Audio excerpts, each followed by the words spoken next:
Okay, let's start from the back, start from the top again. Okay, so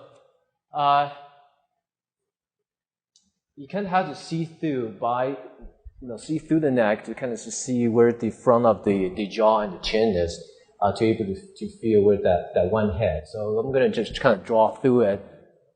Let me use the blue. So the front of the jaw should be about right there. So imagine you have to see through this head.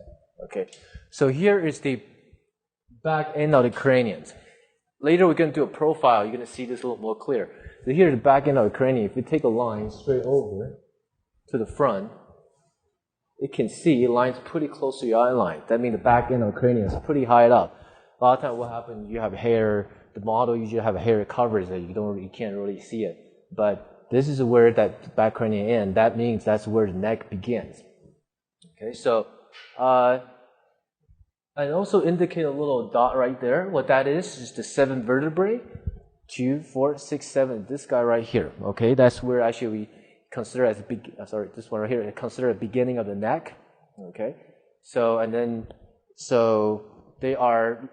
When we get to the skeletons, I will talk about skeleton more. Actually, the spinal cord divided into 3 sections: the neck, the rib cage, and the waist. But now we're just going to focusing on the proportions.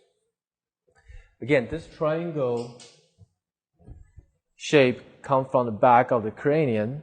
We call the trapezius muscle. Again, it's a triangle shape. It's going to sit right on top of this shoulder girdle, shoulder blade. Let me draw the shoulder blade. You can kind of see it has this neat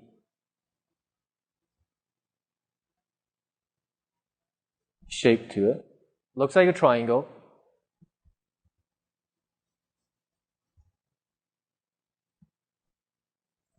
We're going to come over on this side like this. This is the spine of the shoulder blade. It's going to thrust forward. You can see on the skeleton it's thrust forward.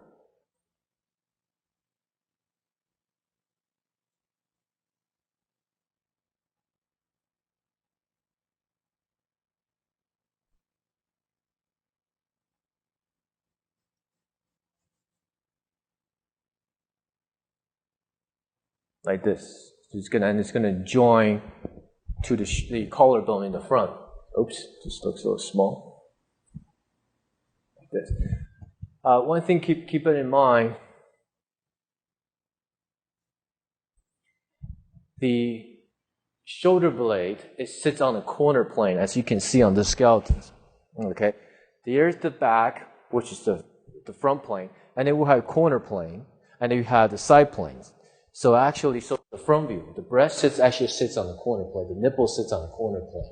Okay, and then you can also see the proportion of the shoulder blade. It's about half of the rib cage. Okay, you want to keep that in mind. So since the shoulder blade sits on the corner, that means we are actually looking at a 3-plane from the top, like this. They're actually a 3-plane.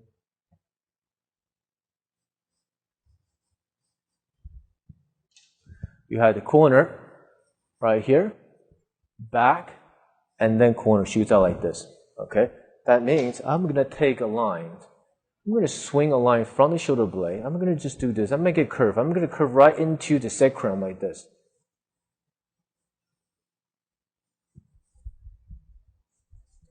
I mean, redraw that rib cage.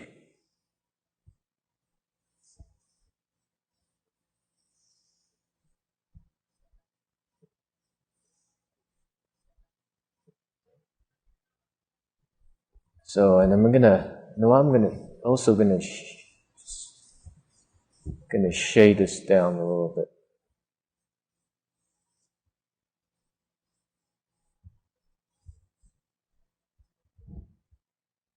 So this cranium turns down, so I'm going to shade this darker. And I'm also going to just do this wrap around around the cranium in the front. There's the side. And what this line you see right here, that's your neck. That's the sternocleidomastoid muscle, your neck muscle, in front of your trapezius muscle. So here, is the trapeze muscle. Sits right on top of the spinal shoulder blade. It's going to sit right on top of the spinal shoulder blade, and it's going to come down to the end of rib cage. And then this is the sternocleidomastoid muscle, the neck muscle.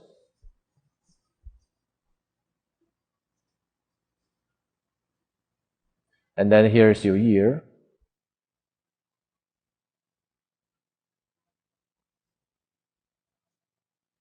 And then your cranium.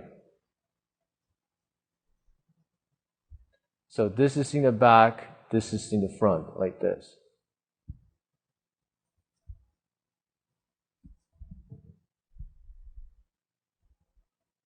So earlier we talked about the 8 head proportion, so that's what we have. So this is the first head, and the second head is about where's your end of your shoulder blade.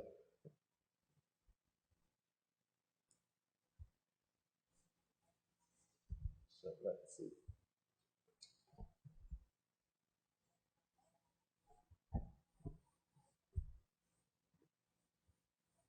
Again, back to your first head.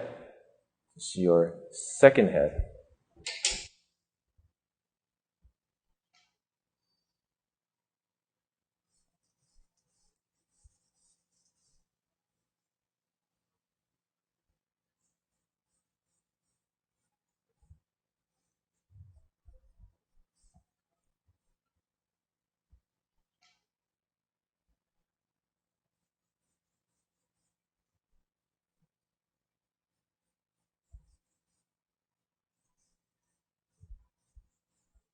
You see how that fits right into the sacrum?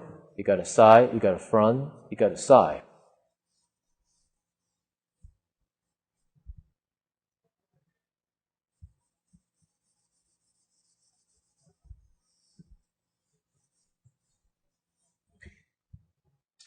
So what happens? We look at the back side, and you can also see on the skeletons. The rib cage thrusts this way.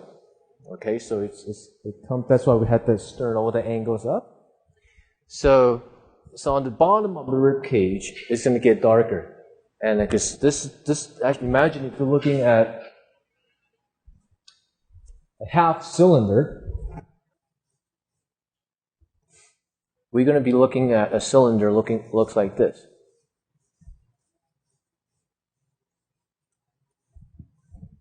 Right? It comes up. So what happens is on this curve right here, that's where your shoulder blade going to sit. So it works great for our perspective. So your shoulder blade actually going to sit on this curve. So give us a sense of that plane. Since it's turning away from us, that's why the bottom will be darker. But the hip is gonna counterbalance that. The hip is gonna come towards us. So the hip is gonna come over this way like this.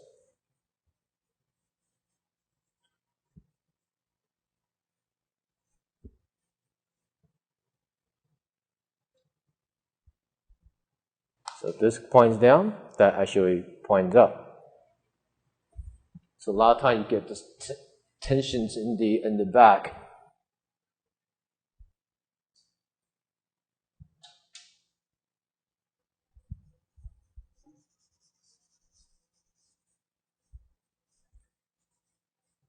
So first head, second head, the third head. See where's the top lines up to the top of pelvis.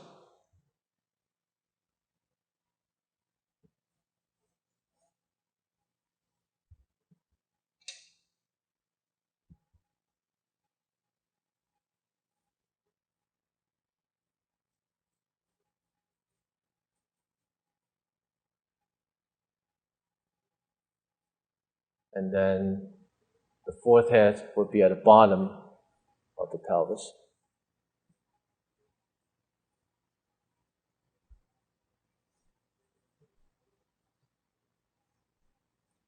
So here's your rib cage.